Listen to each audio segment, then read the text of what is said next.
Waiting রুমে বসায় দেয় কি দেয় না? কয় আপ্যায়ন করে, তোমাকে অনেক আপ্যায়ন করার পরে কিছুক্ষণ বসানোর পরে আবার তোমাকে তারা স্বাগতম জানায় তোমার সামনের পথটা তোমাকে দেখায় দেয়। ও ভাইরা আমার বন্ধুরা, এই দুনিয়াতে একটা ওয়াইটিং রুমের মতো এই দুনিয়াতে আসছি, এই দুনিয়াটা কিছুই নয়। এই দুনিয়ার থেকে একদিন চির বিদায় নিয়ে আমাদের চলে যাইতে হবে। ভাইরা আমার বন্ধুরা, এই কথাটা বলার আগে একটা কথা আমি আপনাদের বলি। একজন ব্যক্তি রাত্রে ঘুমায় পড়ছে, ঘুমানোর পরে স্বপ্নে দেখে একটা বাঘ তাকে এরকম ভাবে ধাওয়া করছে তাকে খাওয়ার জন্য। ভাইরা আমার বন্ধুরা, ব্যক্তিরা দৌড়াইতেছে, স্বপ্নের ভিতরে বলে কয় আমি দৌড়াইলাম, দৌড়াইতে দেখি একটা গাছ রয়েছে, ওই গাছের মজবুত একটা ডালের উপর আমি বসে গেলাম। আর ওই বাঘটার নিচের থেকে এইরকম ভাবে আমার দিকে হা কইরা তাকায় আসে। কিছুক্ষণ পরে দেখি একটা সাদা ইঁদুর আসিয়া আমি যেই ডালের উপর বসা ওই ডালে সেই ইঁদুরটা কুটকুট করে ডালটা কাটে। আবার কিছুক্ষণ পরে দেখি একটা কালো ইঁদুর আসে, আবার আসিয়া ওই ইঁদুরটাও আবার দেখি ডালটা কাটে। পালাক্রমে একজন যাই একজন আসে, একজন যাই একজন আসে, এরকম ভাবে ডালটা কাটতেছিল। এই দিক দিয়ে দেখি নিচের দিকে তাকাই, ওই বাঘটা আমার দিকে হা কইরা তাকায় আসে।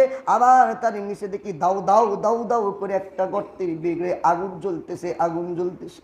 ও ভাই, স্বপ্ন যখন আমার ভেঙে গেল, একজন বড় আলেমের কাছে গেলাম। যাওয়ার পরে বললাম, হুজুর আজকে রাত্রে এরকম স্বপ্নে দেখছি। ভাইরা আমার বন্ধুরা, হুজুর স্বপ্নের ব্যাখ্যা দিলেন। ও হে যুবক, শোনো, তোমাকে যেই বাঘটা ধাওয়া করতেছে সেটা আর দুনিয়ার কেউ নাই, সেটা হচ্ছে মালাকুল মউত ফেরেশতা। ওই বাঘটা তোমাকে ধাওয়া করতেছে, আর তুমি যেই ডালের উপরে যা আরোহণ বসছো সেটা হচ্ছে তোমার জীবন, সেটা হচ্ছে তোমার হায়াত, তোমার হায়াতের জিন্দেগি। ওটা হচ্ছে একটা শক্ত ডাল। আর দেখলে একটা সাদা ইঁদুর, সেটা হচ্ছে দিন। আর একটা কালো ইঁদুর দেখলা, ওটা হচ্ছে রাত্র। দিন আর রাত্র চলে যাইতেছে, তোমার হায়াতও শেষ হয়ে যাইতেছে, ডালও ভেঙ্গে পড়বে, বাঘের বুকে যাইবা, মালাকুল মউত তোমাকে ধরে যদি নেককার হও জান্নাতে পাঠিয়ে দিব, আর যদি তুমি বদকার হও ওই কঠিন গর্তের ভিতরে তোমাকে নিক্ষেপ কইরা দিব। ভাইরা আমার বন্ধুরা, এরকম ভাবে এই যে ওয়াইটিং রুমে আমি বসে আছি, চিন্তা করা দরকার এই দুনিয়াতে আমি চিরজীবন থাকবো না, একদিন আমার এই দুনিয়া থেকে বিদায় নিয়ে চলে যাইতে হবে। ও ভাই, ওই দুনিয়াতে আমি কি নিয়ে যাব? আর ওই শেখবারের কাছে যখন আমি আটকা পড়ে যাব, তখন তারা আমাকে ওখানে মারধর করবে, অসম্মানিত করবে, এবং কিছুক্ষণ রাখার পর জেলখানায় আবদ্ধ করবে। বলেন ঠিক কিনা? ভাইরা আমার বন্ধুরা, এরকম ভাবে বলে কবর হচ্ছে তোমার প্রথম ঘাঁটি। ওই জায়গায় যদি তুমি পার পায়ে যাও, রহমতের ফেরেশতারা তোমাকে সুসংবাদ দেবে, জান্নাতের বিছানা তোমাকে বিছায় দেবে। বলেন সুবহানাল্লাহ। ভাইরা আমার বন্ধুরা, এই সম্পর্কে হাদিস আমি সামনে বলছি। ভাইরা আমার বন্ধুরা, একটা হাদিসের ভিতরে বলেছিলাম, মা হাদার রসুল, এই যে রসুল, তোমরা এই রসুলকে চেনো কিনা? বলছি কি বলছি না? এই জায়গায় একটা প্রশ্ন হয়, এই প্রশ্নটা হচ্ছে যে এই যে রসুল, এই রসুলকে তোমরা চেনো কিনা? তাকে সে তোমাদের কি হয়, তাকে তোমরা চেনো কিনা? ভাইরা আমার বন্ধুরা, এই প্রশ্নের দ্বারা দুইটা প্রশ্ন হয়। এক নাম্বার প্রশ্ন হচ্ছে ওই কবরের ভিতরে রাসুলের ছবি রাখা হবে। দুই নাম্বার প্রশ্ন হচ্ছে না, সশরীরে রাসুলকে ওখানে উপস্থিত করা হবে। প্রশ্ন থাকে না? এই দ্বারা উদ্দেশ্য কি? সামনে না, এই যে ব্যক্তি, এটা কি তোমরা চেনো? এটার দ্বারা কি মনে হয় যে এই সামনে আছে এই ব্যক্তি? সামনে দুইটা জিনিস, একটা রাসূলের ফটো থাকতে পারে, দুই নাম্বার হচ্ছে সরাসরি রাসূল কারীম সাল্লাল্লাহু আলাইহি ওয়াসাল্লাম উপস্থিত থাকতে পারে। এখানে এই কি উদ্দেশ্য? ভাইরা আমার বন্ধুরা, সুন্দর একটা জবাব রয়েছে। এখন যদি বলেন হুজুর ফটো, যদি বলেন না সশরীরে রাসূল কারীম সাল্লাল্লাহু আলাইহি ওয়াসাল্লাম কবরের ভিতর আছে, তাহলে প্রশ্ন হয় যে এক জায়গায় তো কবর না, হাজার হাজার কবর থাকে, কবরেও তো তাহলে রাসূল সাল্লাল্লাহু আলাইহি ওয়াসাল্লাম থাকবে। তাহলে একটা রাসূল হাজার কবরস্থানে থাকা, এটা হচ্ছে হাজির নাজির। কি হাজির নাজির? কিন্তু রাসূল তো হাজির নাজির নয়, তাহলে সে কেমন ভাবে থাকলো? ভাইরা আমার বন্ধুরা, তার সুন্দর একটা জবাব কয়, আগে বুঝাইতে কষ্ট হয়েছে, কিন্তু এখন বুঝাইতে কোনো কষ্ট নাই। কয় কারণ কি? কারণ হচ্ছে আল্লাহ রাব্বুল আলামিন মানুষকে এমন ব্রেন, এমন একটা বুদ্ধি দিয়ে দিয়েছে। আগে যখন কোরআন শরীফ নাজিল হয়েছে, রাসূল যখন বলল আমার কাছে কোরআন নাজিল, কেমন ভাবে কয় বুকে চাপ দিছে, ফটোর মতো চলে আইছে। কিন্তু আগে মানুষ বিশ্বাস করে নাই, কিন্তু এখন বিশ্বাস করে। কারণ একটা ফটোকপি নিয়ে যদি কয় কম্পিউটারের দোকানে যাওয়া হয়, এরকম ভাবে চাপ দেওয়ার সাথে সাথে তার থেকে সুন্দর হয়, হয় কি হয় না?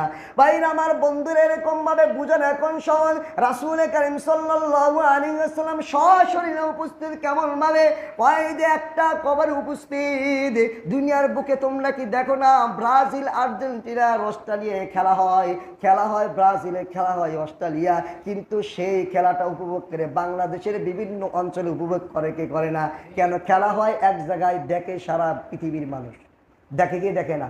ওই যেরকম ভাবে খেলা দেখা যায়, একটা মানুষ যাকে আল্লাহ জ্ঞান দিলেন কম, অল্প জ্ঞান দিলেন, যার জ্ঞানের পরিধি কম, এই কম জ্ঞান নিয়ে যদি তারা এরকম করতে পারে একটা খেলা, সারা বিশ্বে ঘরে ঘরে আনাচে কানাচে একটা টিভির চ্যানেলে একটা সেন্টার দেখায়, ওই সেন্টার মানুষ ঘরে বসে বসে সেন্টারটা দেখতে পায়, পায় কি পায় না?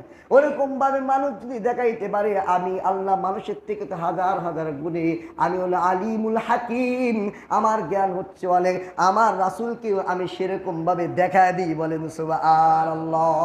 ভাইরা আমার, বন্ধুরা, যে হাদিসটাই বলে শেষ করে দিব, এরকম ভাবে যখন কবরে রাখা হয়, প্রশ্নটা নেককার বান্দা কি বলছেন? প্রশ্ন করতেছে না? প্রশ্ন যখন নেককার বান্দা সুন্দর করে যখন উত্তরে দিয়ে দিল, আল্লাহ রাব্বুল আলামিনের একজন ফেরেশতা ঘোষণা করে বলতে থাকে, ও হে ফেরেশতারা শোনো, ফায়ুনাদি মুনাদিম মিনাস সামা, আসমান থেকে একজন ঘোষণাকারী ফেরেশতা ঘোষণা করে বলতে থাকে, আন সাদাকা আবদি, আজকে আমার বান্দা যে প্রশ্ন তোমরা করেছো, প্রশ্নের উত্তরগুলো সুন্দর করে দিয়েছে। বলেন সুবহানাল্লাহ। আল্লাহ রাব্বুল আলামিন ডাক দিয়ে বলেন হাদিসের ভাষায়, ফাআফরিশুহু, ও হে আমার ফেরেশতারা শোনো, আজকে আমার বান্দার জন্য জান্নাতের বিছানা বিছায়া দাও। সুবহানাল্লাহ। ওয়ালবিসুহু মিনাল জান্নাহ, আজকে আমার বান্দাকে তোমরা জান্নাতের পোশাক পরায়া দাও। বলেন সুবহানাল্লাহ। ওয়াফতাহু লাহু বাবান ইলাল জান্নাহ, আমার বান্দাকে জান্নাতের বিছানা বিছায়া দাও, জান্নাতের পোশাক পরায়া দাও, এবং আমার বান্দার জন্য জান্নাতের একটা দরজা খুলে দাও। বলেন সুবহানাল্লাহ। ফাইফতাও বলার সাথে সাথে আল্লাহর ফেরেশতারা জান্নাতের দরজাকে খুলে দেয়। জান্নাতের দরজাকে খুলে দেওয়ার পরে কিতাবে হাদিসের ভিতর আসে, যখন খুলে দেয়, ফায়াতিহি মির রাওহিহা ওয়া তিবিহা, ওই জান্নাতের দরজা খোলার সাথে সাথে জান্নাতের আবহাওয়া এবং সুঘ্রাণ কবরে চালু হয়ে যায়। বলেন সুবহানাল্লাহ। হাদিসের ভিতরে বলে, ওয়াইফতাহু লাহু ফিহা বিন বাসরিহি, যতদূর পর্যন্ত বান্দার চক্ষু দৃষ্টি চক্ষু যায়, অতদূর পর্যন্ত বান্দার কবরকে আল্লাহ প্রশস্ত করা দেয়। বলেন সুবহানাল্লাহ। সম্মানিত হাজিরিন, সময় অনেক শেষ।